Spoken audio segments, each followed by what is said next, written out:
Hello mga ka-sweetheart!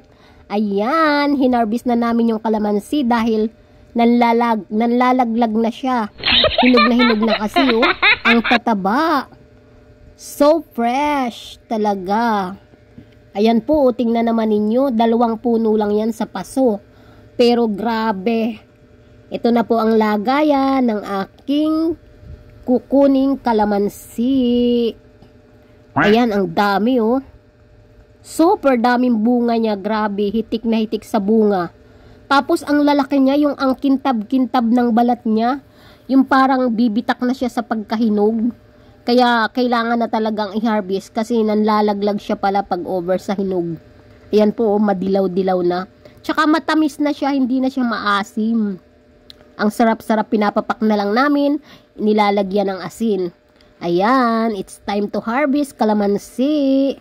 Sorry, pero kailangan mo na talagang kunin dahil hindi mo na kaya sa sobrang hinog.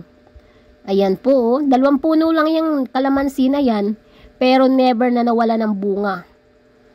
Everyday talaga may bunga. Pag nakuha na yung bunga niya, magbubulaklak na naman siya.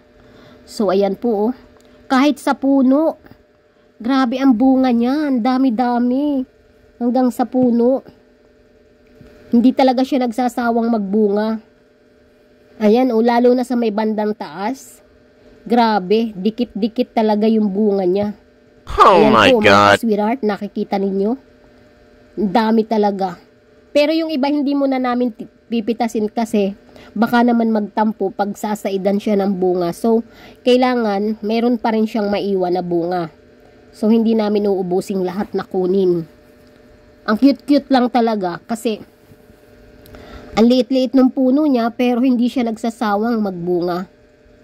Ayan po, kasi gagawin na lang namin panluto. Pang beef steak, pang piga sa mga isda, pang timpla sa fried chicken. Ayan, mga ka-sweetheart. Ang ganda lang talaga kung may tanim ka sa paligid ng bahay mo.